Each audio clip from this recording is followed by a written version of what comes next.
বাজে অভ্যাসটা কোথায় জানো? তুমি যত টাকা উপার্জন করছো তার থেকে বেশি খরচা করে ফেলছো। বিশ্বাস করো, এটা তোমার ধনী হওয়ার পথের সব থেকে বড় বাধা হয়ে উঠবে, সব থেকে বেশি বাধা সৃষ্টি করবে। তোমার মনে হয় টাকা ইনকাম করাটা কঠিন, কিন্তু প্রকৃতপক্ষে টাকা ইনকাম করাটা যতটা কঠিন তার থেকে অনেক বেশি কঠিন টাকা ম্যানেজ করা, টাকা সংরক্ষণ করা, সঠিক জায়গায় বিনিয়োগ করা। কিন্তু আমাদের ক্ষেত্রে কি হয়, আমাদের কাছে টাকা আসা মাত্র আমরা অপ্রয়োজনীয় ক্ষেত্রে সেটাকে খরচ করে ফেলি। ব্র্যান্ডেড ফোন, ব্র্যান্ডেড জামা কাপড়, দামি গ্যাজেট আর ফালতু শো অফ, এই সমস্ত জিনিসের ক্ষেত্রে আমরা আমাদের টাকা, আমরা আমাদের অর্থ ব্যয় করে ফেলি। তুমি ভাবছো পরিশ্রম করেছি, উপার্জন করেছি, ব্যয় তো করব। ঠিক আছে, ব্যয় করো, কিন্তু কোথায় করছো?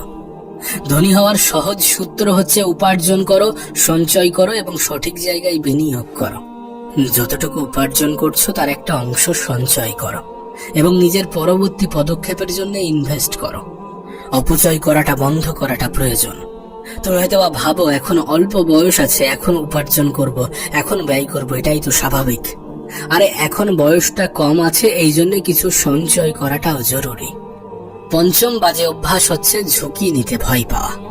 আমাদের নেগেটিভ চিন্তা আমাদের মাথায় নেগেটিভ ইম্প্যাক্টই ফেলবে। কোনো কিছু করার আগেই আমাদের মাথায় এই চিন্তা চলে আসে যে যদি হেরে যাই, যদি না পারি, যদি ব্যর্থ হই, লোকে কি বলবে, লোকে কি ভাববে। তবে একটা কথা মনে রেখো, সাফল্য কখনোই তাদের কাছে আসে না যারা ভয় পায়। তুমি যত বড় সফল ব্যক্তিকে দেখবে, যত বড় ধনী ব্যক্তিকে দেখবে, তাদেরকে দেখে হয়তোবা মনে হয় যে তারা কিছুই করছে না, কিন্তু তারা জীবনে এমন এমন ঝুঁকি নিয়েছে যেখানে অনেক বড় ক্ষতির সম্ভাবনা ছিল। দেখো, পজিটিভ সিদ্ধান্ত নেওয়ার পরেও যদি নেগেটিভ চিন্তা নিজের মাথায় প্রবেশ করাও, তাহলে তো সেটা ক্ষতিকর না।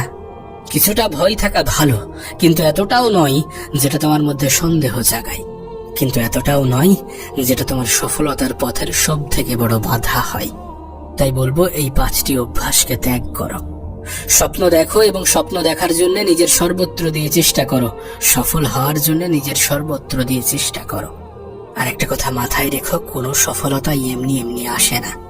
পরিশ্রম, নিজের প্রতি বিশ্বাস, নিজের জেদ, সঠিক সঙ্গ, সঠিক পরিবেশ, পজিটিভ চিন্তা ভাবনা, এগুলো যখন একত্রিত হয় তখনই কোনো ব্যক্তি সফল হয়।